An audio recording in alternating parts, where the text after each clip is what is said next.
Hey there, my name's Erin. I am currently homeschooling our 9-year-old, 7-year-old, 6-year-old, 4-year-old, 2-year-old, and we have a 7-month-old baby.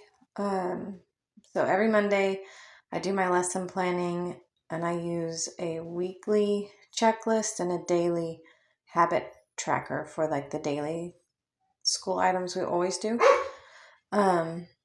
So I print them out. These fit in my personal rings planner. And then our curriculum that we're using as kind of the core, or kind of, we're mostly doing it, but I still edit things, is the children's tradition.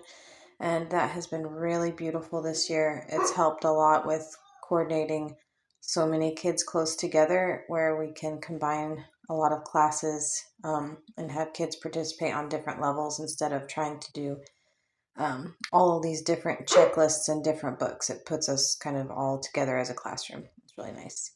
It's based on John Senior's good books list, which you have, if you haven't read about him, I'd look him up. It's really, really wonderful educational philosophy.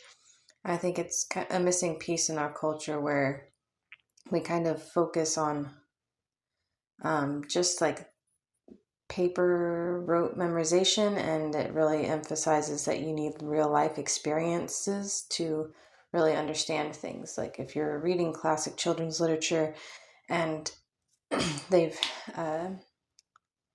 like never been in nature, then all these descriptions aren't even going to make sense to them. They can't imagine it in their head because they've never been to a river or done things like that. So and then it's also so it's a combination of John Senior's philosophy with Charlotte Mason, which is pretty common and popular. And I'm just starting to try to learn more about her, so I'm reading her books right now. But anyways, hole punch them, and then I start filling them out and I've got my big stack of books here to see where we are on everything. I'm trying to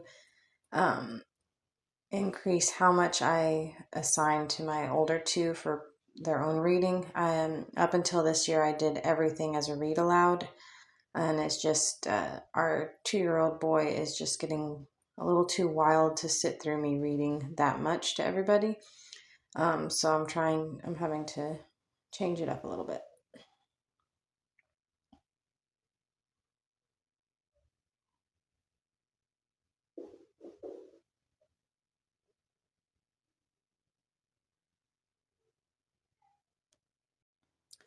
I used to plan out the whole year, but I've gone to planning weekly so that I can adjust the amount we want to do that week based on what we have on our calendar. It's hard to plan that far out and know if there's going to be family events or baseball games or, people getting sick. So I've gone to I'm doing a year-round schooling, and we just take time when we need to, and I assign how much I think is reasonable for that particular week. It avoids feeling like we're behind and trying to rush through things. And that's really helped my stress levels. So here I do, we do during breakfast and lunch, we do a reading from the Bible, and then we have some different memory verses, poems, songs, and prayers that we work through, and we just say it once every day until it's memorized, and then I pick a new one to work on. And then just some other daily stuff is the math, spelling, phonics, grammar, and we don't necessarily get to these every single day. Really, like with math, my goal is 4 days a week, but it's just a simple way to be able to check it off quickly and encourage me to do it more often. Try to do it daily. And then I like the checklist because I'm not like trying to write out specific lessons and then it's wrong if things change. It's just keeping track of when we actually do it, and you just open to the next thing and keep going. It's a little bit, I guess it's kind of like a loop schedule, but I like the tracker setup.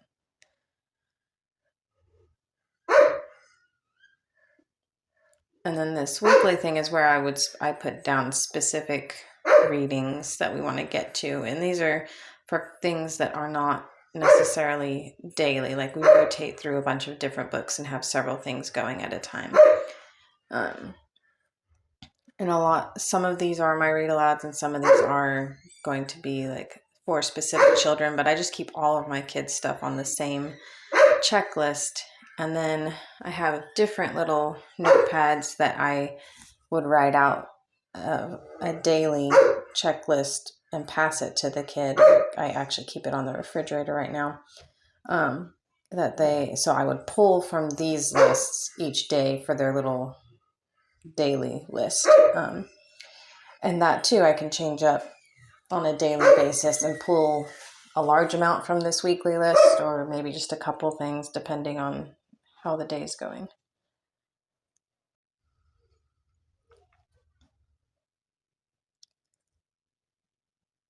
I'm actually disappointed that my kids can read The Silver Chair on their own, because that's where I stopped. For some reason, when I read The Chronicles of Narnia, I never finished The Silver Chair, so I don't know how it ends. I'm going to have to read it on my own. Well, that pretty much explains my setup, and the rest of this video is just going through what books we're reading and picking out how much I want to get done this week. Hope that this is inspiring to you with your planning and maybe gives you ideas, or is just a fun, relaxing thing.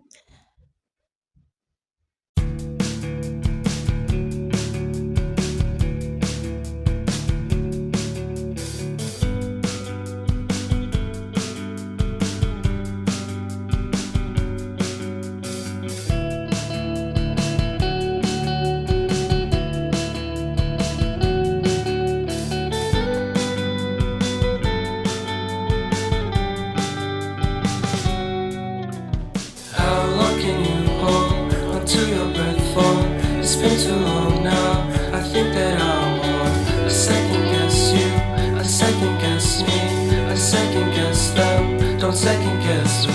Live in the moment, cause we are so free. And in this moment, life is like a dream. Live in the moment, cause we are so free. And in this moment, life is like a dream. So come a little closer, but don't hold your breath.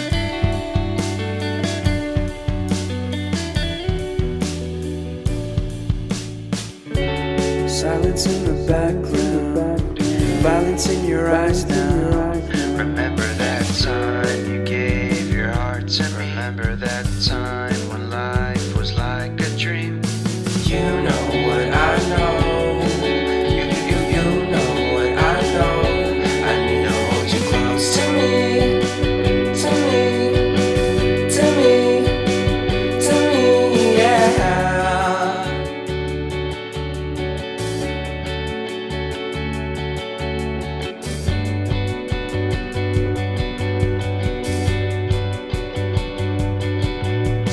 Life is a game that we play. I won't get away. We can find a safe place within our company. Within our company. Within our company. So come closer to me. Come a little closer.